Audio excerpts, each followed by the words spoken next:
Maneva na sema Pen Dream TV. Pen Dream TV de osia dem yopo.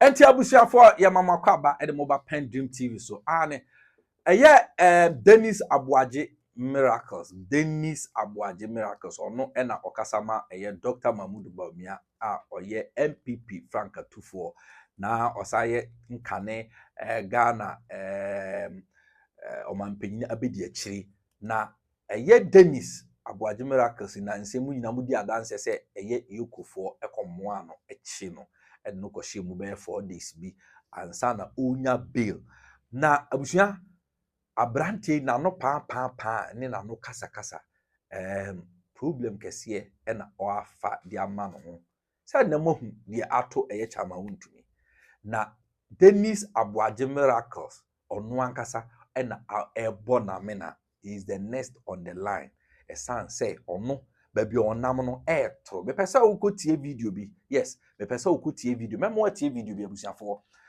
samunim say nipa wone no boss akro no na accountant na sa abrenum wone sa accountant no boss akro no wakoka no kreu ya me ne ukasai wa start ya otua ne de otua ne ka wode otua abrantie Dennis Abuaje Miracles monkai say ni nipa na accountant no one ne namu accountant one ne bo kron wa start ya otua na de sa so na chama Wontumi de no ekoye ni manager na o manage na adwuma no ma no ono so ba ntem ko attorney general nche ko ka chensa wo papa we de me ba se me ka no kre timu se mbehu mi mo body a me ka no kre wo nyina no so okay se wo ka no kre de a ibeja wo ampa so ko ka no kre enne chama Wontumi na dam 20 years ebi na ato Dennis Abuaje Miracles ena branche nkana no ntum na pa busia yenko asempa FM so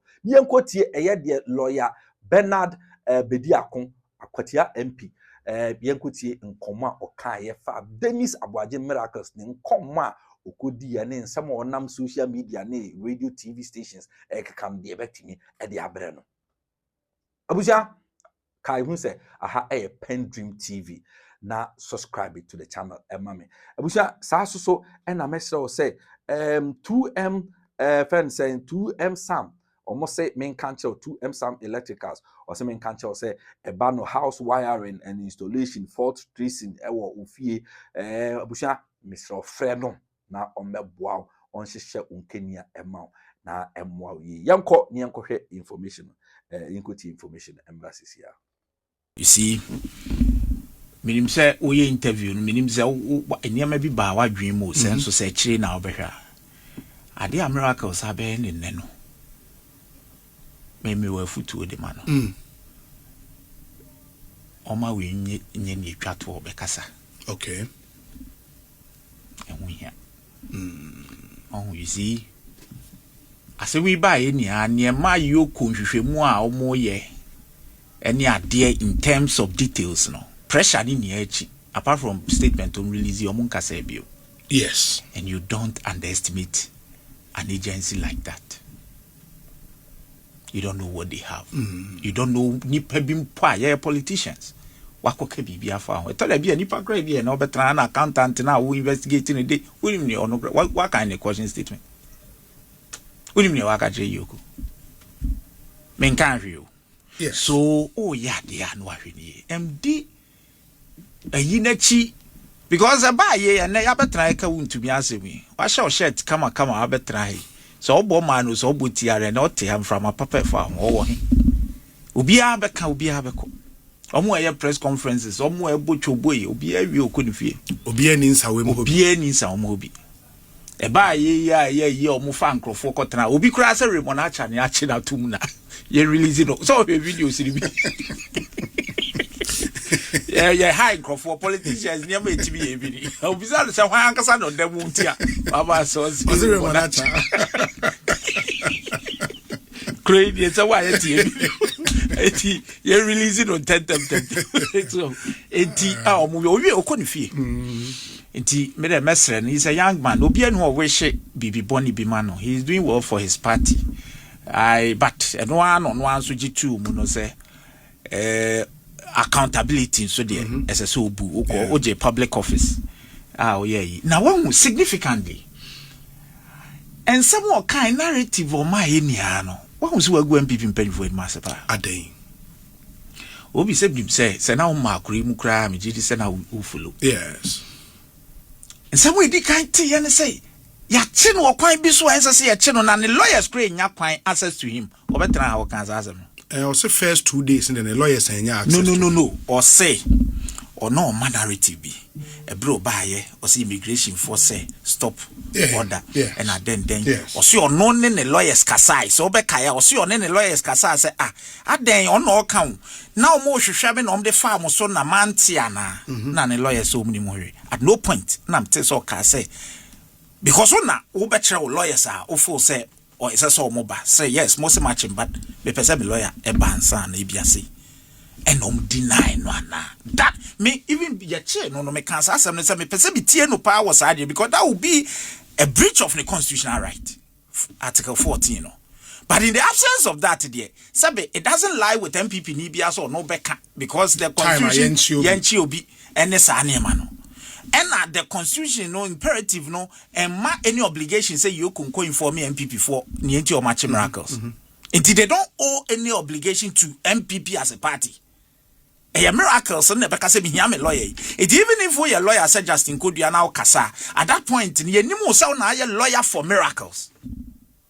So and so that is again why are they be miracles in come what can in ya my follow no pa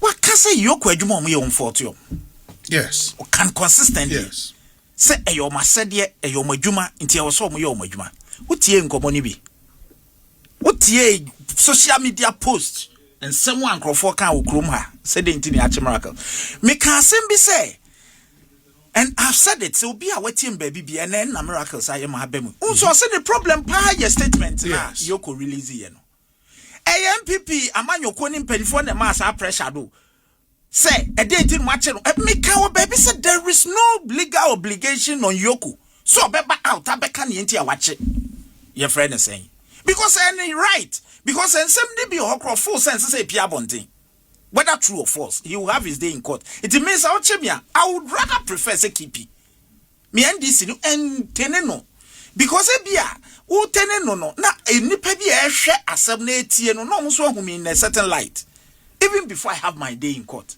which is also not the best and then na miracles again pressure na de ma Yoko omo nchire mu yenti o ma chire no obechire mu ni onu nsu nim because at this point it doesn't lie with miracles to say because and now catch and the fact that omo hu audit reporter endu 50 million no does not preclude them say omo will be fufuro bi nso anti yenim ni omo wo nti ano de enja answer but nso omo de abeto abonten no you feel bad at it because only mo say e bia you innocent but here we are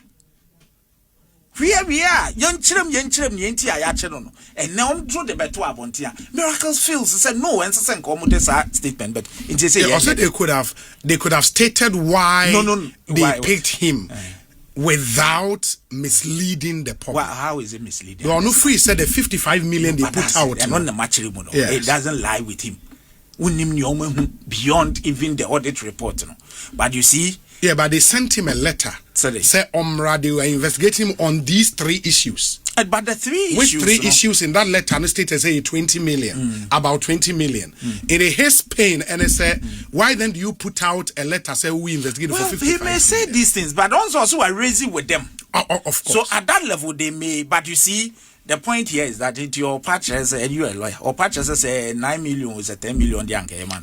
No, meba. Because you see, we are dealing with a crime. Maybe the NSA say me no. Me concentration but how I met me even a dime. But you see me tie no now from where I sit, myself will be being so a brinty. He should be very careful. He seems to in a subtle way defend the accountant. And he should be careful. Did I say caution statement our trauma Yoko say omu discover a new information that led to a new information. Etina, so you're very careful because the truth saying na nipa or no that sorry ground to be engineering. Inti enezo be jina na sa ado di pa no otueska no na ade nti na ye kan say wama wo say what the neighbor from but don't say Yoko can be or say even the fact is that otueska no does not absolve him from any further criminal, and it's true, you are a lawyer. So, and no nkyerɛ sɛ otuenti anebia. That's why I think my brother should be quiet. You see, deal with Yoko. Me, my dream, you may take it or leave it. But if he is quiet, the 55 million which he thinks say enya no kren would even also one city cry enya no kren. Is that not it? One city cry also on fast kebia. What say ninch someone watch it, no say, and some no yen someone a chesa wa fa bibi. What you say? So ye omudi awamufa $1 billion and also. What must say? But call nako you one ho. So that this thing because you see, okay, na side the fufu bin swaba. No so have a case niya sa na ti say ni a try asem in the public space. You know, Wontumi it started this way. Onye boni bia, onye say we will come to it. And ababidu say, but you see, niyaman kitingiti bia okai. Misappropriation. It doesn't matter whether he gave it to a public company or not. I mean, you should get it. Ubi. It doesn't matter. Say a public company, so it doesn't matter. It doesn't come in. Say Sikan was meant for this. That's all the koya the fufra. That is where the misappropriation comes in. And Chiremu say it was actually meant for what you did. But if you misapply the money, it doesn't matter whether he gave it to Jubilee House or Parliament. Catch up, boy. It doesn't matter. So Becca says because it's a public company. It doesn't matter.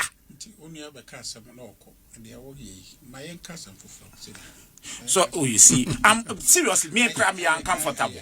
Me uncomfortable. Now me drink say, my own chasso, non dealing with them. I mean, I have spoken to him out there. It's not something I'm very comfortable with. Lawyer Bernard Bediako Bedu.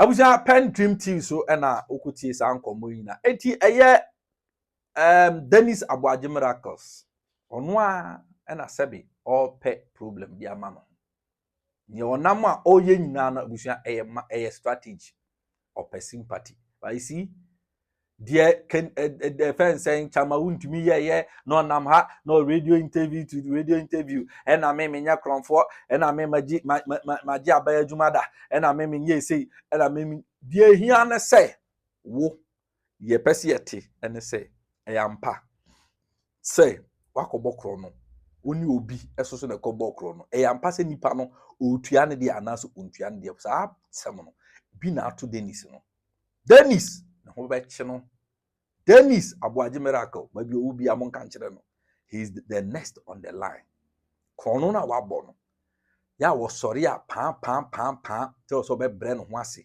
pan office obit na kwhye politicians achi there bi o Ghana mra no enso wo nsa na obi fi se wo no oye mafia na oye smart o there bi enso wo nsa na obi hu say yes Dennis Abuaje Miracle se mo amudi adanse so ono ankasa ne party for so e konfo ono ankasa ne party for accusing de bia so e konfo enti no se wakote se aban yoku ache no se wabokro no ama nipa ne boy no aba etuatua na aka wase hu se eche se there is fire on the mountain. Fire on the mountain. You can't hide behind a political party and go scot free. And see that. Not under President John Dramani Mahama. This time we are leaving no stone unturned. Upia wapo Ghana kronwaji Ghana sika wia Ghana sika. Upia wadi boni di etia Ghana.